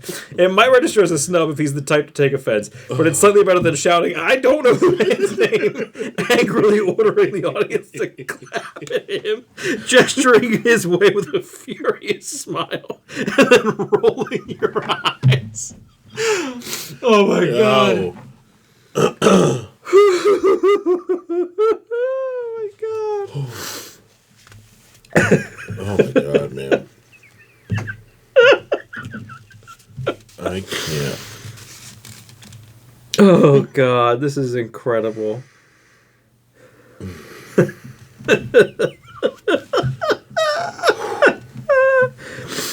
Oh yeah, that's amazing. Nothing else gets better than that. Yeah. I Honestly. legitimately, that should be a children's book. Someone should get Patty's permission to write that whole thing as a children's book.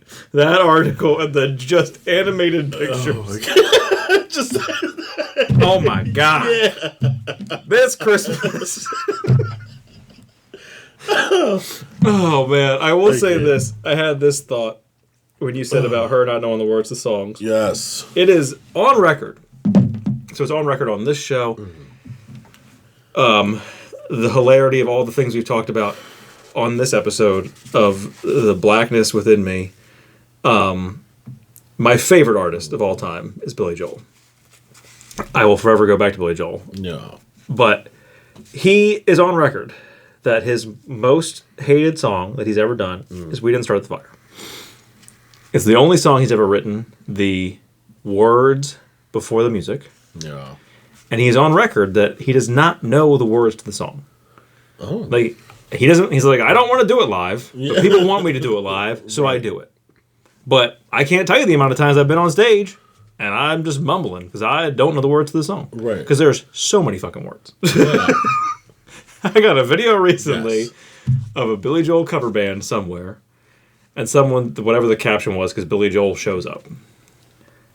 And they show him, there's a guy playing drums in the background, Billy's at the piano. Drummer starts playing the opening to We Didn't Start the Fire. And Billy, like, he looks at the guy, smiles, he's waving to people. Yeah. And I'm thinking, like, why the fuck would you do this to this man? Right. Why would you do this to this man? And he starts... Harry Truman, Doris Day, Red China, Johnny Ray, whatever. I think he gets to like the second list of names. Mm-hmm. And he says maybe the first one, and he's like, and he's like looking around, and like, oh. And the guy that's in the band comes in and starts singing, and then Billy Joel's like, oh yeah, I got it, and like comes back in with it. But I thought, like, why would you fucking do that to that man?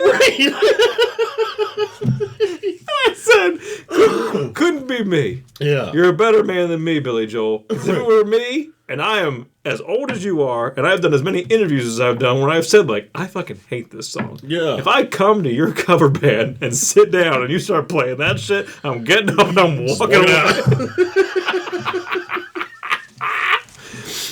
Oh. Or I would flat out on the mic be like, I'll sing. I'm not singing this. Right. Like, I also don't want to do Piano Man anymore, but I know the words to Piano Man. Oh, God. Oh, man. Oh, man. I'm glad I got to see him live. The amount of people, like, it really bugs me. I saw a TikTok that made fun of it the one time, and I told my mom about it, because she's the epitome of, like, I went to Live Aid, and I saw this person, and I saw that person. And, like, anybody that was popular in the 80s and, like, the late 70s, my mom saw him in concert. Right. And there was someone that made a TikTok that was, like, they had a wig on, and it's, like, your boomer parents. Oh, I saw this person. Tickets were 50 cents.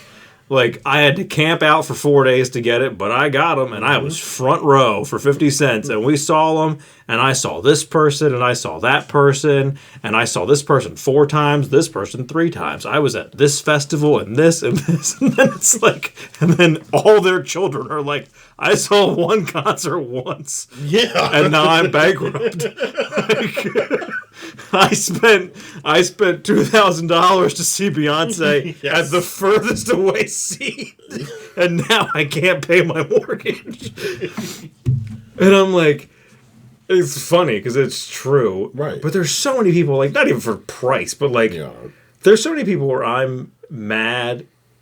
Not as much. There are people that she's seen where I'm like, fuck you. You didn't appreciate that as much as I would have. Yeah. There's other people where I'm like, because Kelly gets mad at me sometimes because I'll sit on YouTube sometimes. Yeah. If I'm just like hanging out, and I'll just put on music videos. Right. And live performances. And the one day we had on, I forget what song it was, and I'm like, I'm really mad that I will probably never get to see Stevie Wonder live. Yeah.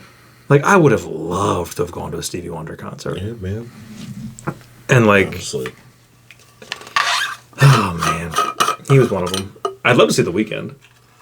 Speaking of more recent artists. Mm-hmm. Jesus. Yeah, I saw Billy in Philly. I saw Elton John in Philadelphia on his farewell tour. Mm-hmm.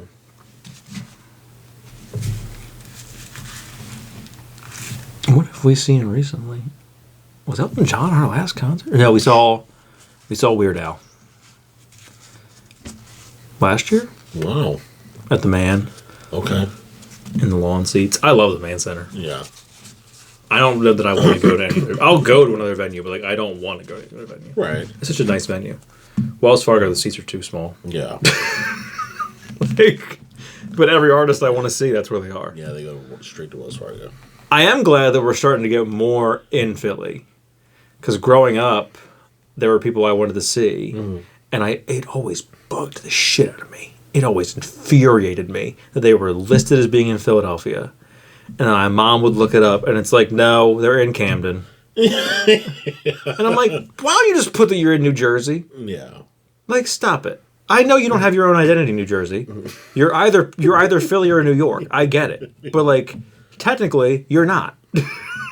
So don't list your concert as being in Philadelphia, because it's not in Philadelphia. Oh, man. Across the bridge. I understand that. Because there were so many people where I'm like, oh, can we go see this person? Like, it says they're in Philadelphia. And my mom would look, nope, they're in Camden. Yeah. And that arena's terrible. I'm not going there. I'm like, God damn it. And I'd be like, why? Just say that you're in Camden. Right. Don't get my hopes up. And then it's just shot down. I'm like, nope, they're in Jersey. Oh, man. I'd love to go see more people do stand-up, too, but that's another one of, like, I can't afford it. No, not anymore. I think the last show was Mulaney, but that's because he was it was weird. It was like a Wednesday at Santander. Yep. Yeah. Yeah. I saw that. Who was the last stand-up I saw? Oh, God. I couldn't even tell you who the last stand-up comedian I saw was. I know I saw Lewis Black. Mm-hmm. I saw Dave in Jersey. Me and Chad went to see Dave Chappelle, like, right after he got back. Right. Incredible. I'm so glad I went to see that show. How we got tickets, I do not know. But I'm so glad we saw that. I saw Lewis Black and Hershey. Was that his farewell tour? We saw Steve Harvey in Philly. You went to go see Steve? Mm-hmm. Went to see Steve in Philly. I don't know if was it his farewell? Was it his farewell tour? Well, it was weird. So it was my mom. I forget who went with us to that one. But, like, we were maybe 2 of the 10 white people in the audience, which wasn't a big deal when Steve was on. Yeah. Was a bigger deal when his opener, Monique, came out. Like, funny. I got nothing against Monique, but, like... Yeah.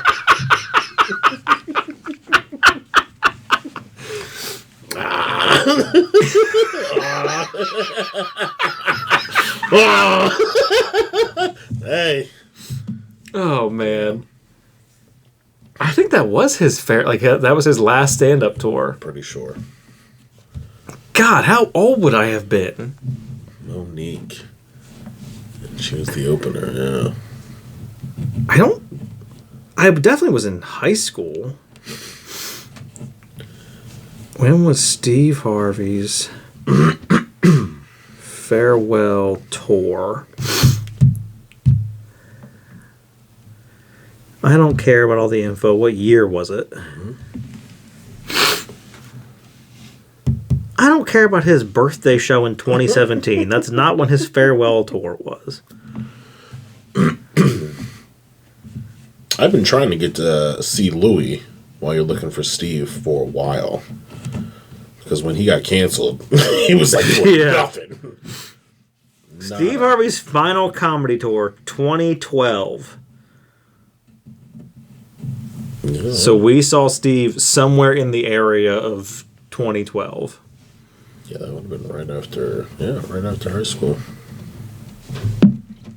Or it could have been senior year. Yeah. Depending on when the tour was. Yeah, I saw Steve, I saw Dave, I saw Lewis Black. Mm-hmm.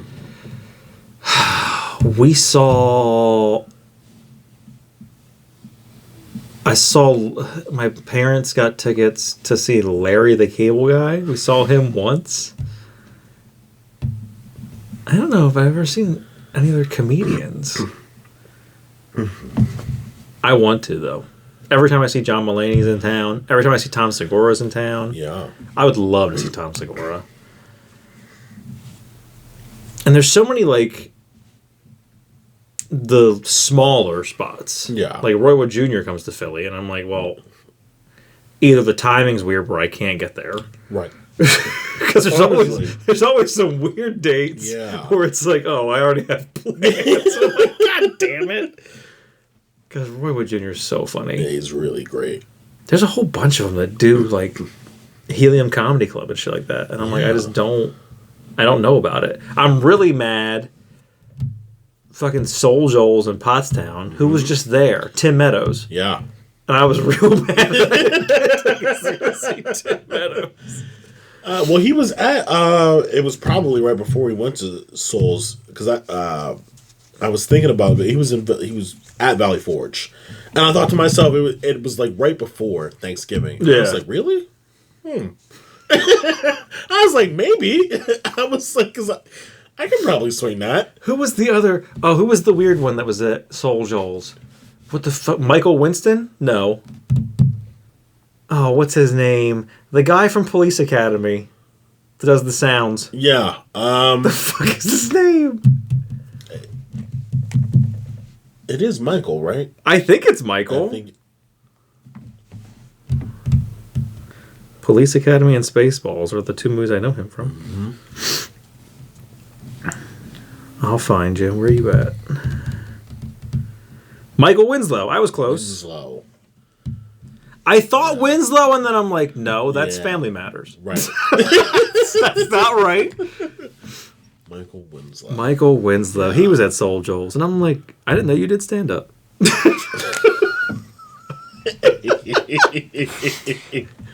We were gonna go once when they were still in Royersford, Yeah. and it was outside Right. to see Kevin Nealon. But the tickets when they were over there, Yeah. the tickets were like, I want to say it was like $75, but you had to bring your own chair. Yeah. You had to bring like all your own shit, and I'm like, Yeah. $75, and I have to bring everything with me. Yeah. Like what? I remember that. So we didn't go. Because we were going to go get tickets to the Impractical Jokers before Joe left the show. Yeah. And it was all the like weird, still like social distancing rules. Yeah. All your own shit. Make sure you wear masks. And I'm like, open air? I'm like, really? Oh man. Okay. And yeah, we ended up not going. Yeah. Well, I will close on this. Speaking of Stevie Wonder and funny things, I heard a story, I forget who told it, of We Are the World, and how there was a verse that Stevie wanted them to sing in Swahili, and it was like 3, 4 o'clock in the morning. Yeah. It's super late.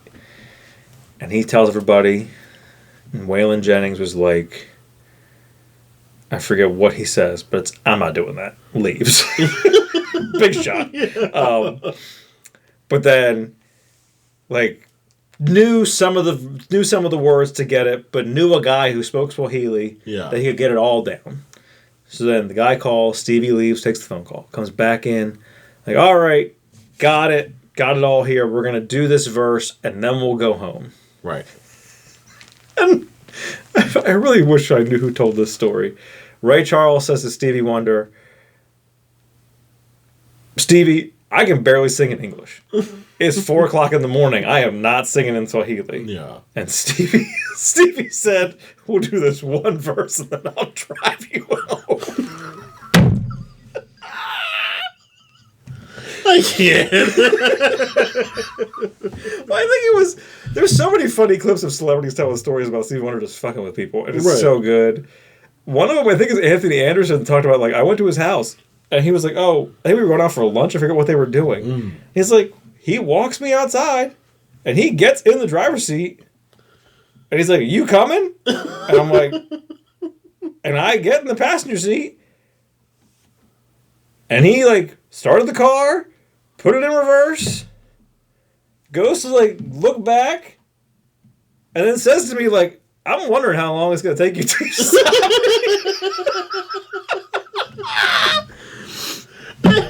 Oh, man. Oh. On that note, thank you for joining us. Like, subscribe, rate, review, all that good stuff. Follow us on social media at The Friends You Keep. Check out our YouTube channel if you're listening to this at The Friends You Can Keep. That wasn't taken on YouTube. And we'll see you next week. We love you, and as always, thank you for being a friend.